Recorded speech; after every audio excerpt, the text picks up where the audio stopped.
오늘은 회개에 합당한 열매라는 주제로서 하나님의 말씀을 대언해 드리겠습니다. 회개란 죄에 대한 확신과 하나님께 죄를 지었다는 깨달음, 그리고 죄인을 구속하시는 하나님의 은혜로 자신의 죄성을 확인하고 죄로부터 결정적으로 돌이키는 신앙 행위, 회개에는 죄를 미워하는 마음의 변화와 죄에서 떠나는 생활의 변화가 포함되어 있다. 동시에 회개는 죄를 포기하는 것이며 거룩한 생활을 가능케 하는 성령의 역사를 수용하는 것이다.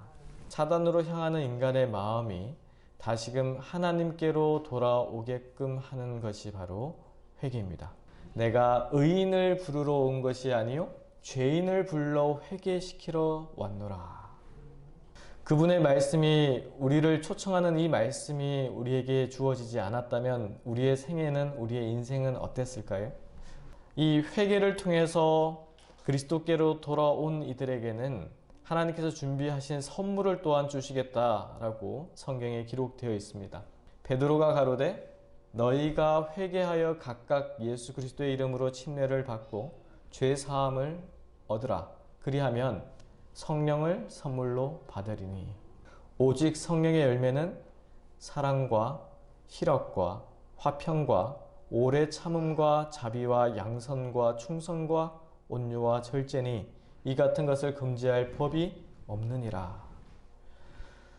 이 성령의 9가지 열매를 우리 마음 가운데 생각나게 하고 또한 표현하게 하고 생애 가운데서 나타나는 것이 바로 성령의 역사함입니다.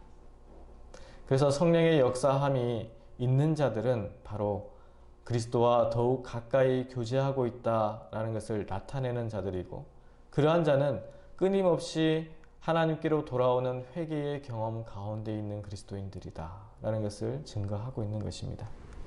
이 마지막 때에 믿음이 식어지고 없어지고 그 그리스도의 사랑이 나타나지 않는 이 시대에 우리가 회복하고 간직해야 할 것이 바로 믿음의 회복이고 회개의 회복이고 성령의 열매를 맺는 생애입니다.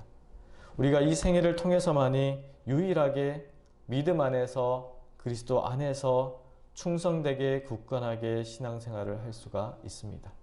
내가 이르노니 너희는 성령을 쫓아 행하라.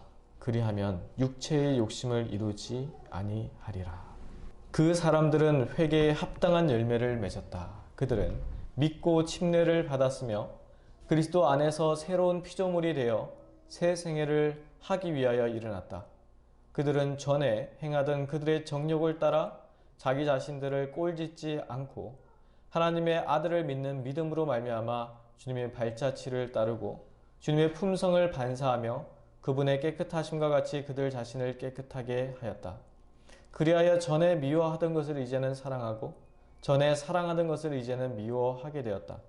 교만하고 자기 주장만 하던 사람들의 마음이 온유하고 겸손하게 되었다. 허영적이고 교만한 사람들이 착실하고 조심성 있게 되었다. 불경한 자가 경건해지고 술주정뱅이가 술을 끊고 방탕하던 자가 순결해졌다.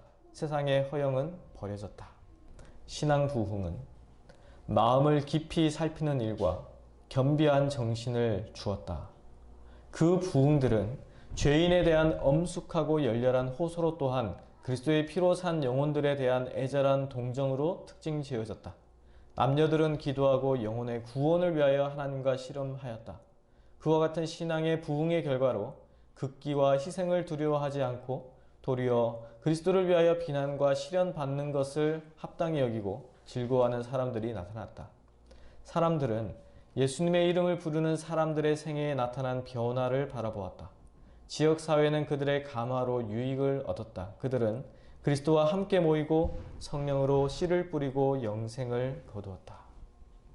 우크라이나의 형편이 교회가 몰수되고 목회자들이 구금되어도 변함없이 주님을 예배하는 신자들이 그곳에는 있다라는 것입니다. 신앙 부흥은 우리의 마음을 깊이 살피고 겸비한 정신을 가지고 예수 그리스도를 더욱 가까이 닮아가는 모습이 바로 신앙 부흥입니다. 회개하고 복음을 믿어라. 바로 이 천국 복음이 이 마지막 때인 이 시간에도 우리는 증거해야 합니다. 하나님을 섬기고자 마음을 굳게 정한 사람은 하나님을 위하여 증거할 기회를 발견할 것이다. 첫째로 하나님의 나라와 그분의 의를 구하고자 결심한 자를 어떤 난관도 방해할 수 없을 것이다. 기도와 말씀의 연구로 얻은 능력으로 그는 덕을 구하고 악을 버릴 것이다. 그리스도의 은혜가 없이는 죄인은 절망적인 상태에 놓여 있게 되며 그를 위하여 아무것도 할 수 없다. 그러나 거룩한 은혜를 힘입을 때에 초자연적인 능력이 인간에게 부여되며 그 능력이 인간의 정신과 마음과 품성에 역사하게 된다. 그리스도의 은혜를 나누어 받음으로써만 죄의 가증한 정체를 분별하게 되며 마침내 죄를 영혼의 성전에서 쫓아낼 수 있다. 우리들이 그리스도와 사귀게 되고 구원의 사업을 위하여 주님과 더불어 연합하게 되는 것도 오직 은혜를 통해서만이 이루어지는 것이다. 믿음은 하나님께서 죄인들에게 사유하심을 약속할 만한지를 다루어 보시는 조건이다.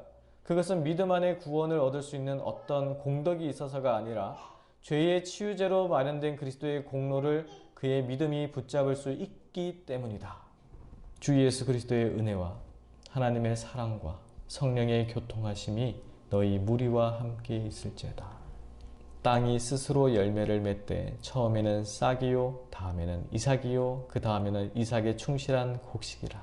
열매가 익으면 곧 낫을 되나니 이는 추수 때가 이르렀음이니라. 이 땅에서 곡식들이 자라는 모습을 통해서 주님께서는 우리에게 또한 가르침을 주시고 있습니다.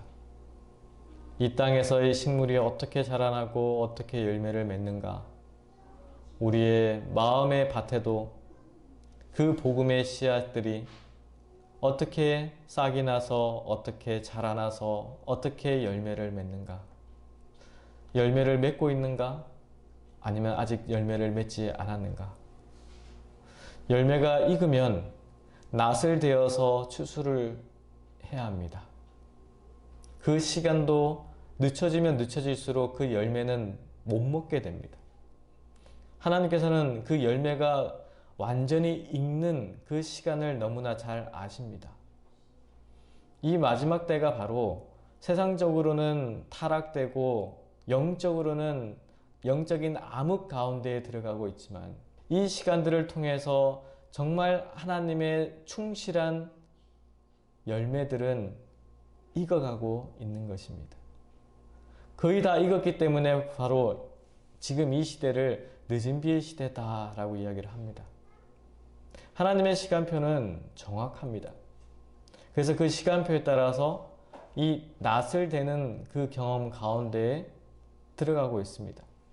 영원한 복음과 관련하여 요한계시록 14장에 제시된 이 진리들은 재림시대의 그리스도 교회의 특징이 될 것이다. 왜냐하면 삼중 기별이 전파된 결과로 성도들의 인내가 여기 있나니 저희는 하나님의 계명과 예수 믿음을 지키는 자니라고 선포되고 되어 있기 때문이다. 그리고 그것은 재림 전 세상에 전파되어야 할 마지막 기별이다. 그 기별이 전파된 후에 인자가 이 세상의 추수를 위하여 영광 중에 오실 것이 선지자에게 보여졌다. 우리는 이제 셋째 천사의 기별의 사업이 마치려는 때에 이르렀다. 이때에 사단은 그의 때가 얼마 남지 않았음을 알므로 더욱 능력을 증가시켜 일할 것이다. 동시에 성령의 은사를 통하여 성령이 쏟아 부어질 때에 다양한 성령의 역사가 우리에게 이르러 오게 될 것이다. 이것이 늦은 비의 때이다. 그리스도의 의에 대한 기별은 주님의 길을 예비하기 위하여 땅 이 끝에서 저 끝까지 울려 퍼질 것이다. 이것이 하나님의 영광이며 그 영광으로 셋째 천사의 사업이 마치게 된다. 주님께서는 크신 자비를 베푸셔서 와그너와 존스 목사를 통해 그분의 백성들에게 지극히 소중한 기별을 보내셨다. 이 기별은 들리움을 받으신 구주, 온 세상의 죄들을 위한 희생 제물에 관한 소식을 세상을 향해 더욱 분명하게 드러낼 것이다. 이것이야말로 하나님께서 세상에 전파하도록 명하신 기별이다. 이것은 셋째 천사의 기별이며 이 기별은 큰 소리로 전파되고 크나큰 성령의 부어주심이 수반될 것이다. 우리가 정말 주님 앞에 다시금 무릎 꿇고 기도해야 합니다. 회개해야 합니다. 이 기별이 큰 소리로 외치는 그 사명이 우리에게 있음을 우리는 다시금 깨우쳐야 합니다. 하나님의 종들은 군인들처럼 어느 때를 막론하고 즉시 활동할 수 있도록 준비를 갖추고 있어야 한다. 사랑하는 형제들이여, 하나님을 위해 봉사할 기회는 시시각각으로 여러분의 앞에 열리고 있다. 이러한 기회들은 끊임없이 오고 간다. 그러므로 이를 최선껏 이용할 수 있도록 항상 예비하고 있으라. 어떤 사람에게는 생명의 말씀을 들려줄 수 있는 기회가 결코 다시 오지 않을 것이다. 그러므로 누구든지 나를 용서하여 주소서라고 말하지 않도록 하고 그리스도의 무한한 부여하심을 남에게 알게 할 기회를 놓치지 않도록 하라. 한 번 잃어버린 기회는 영원히 지나가고 다시 또 얻을 수 없는 것이다.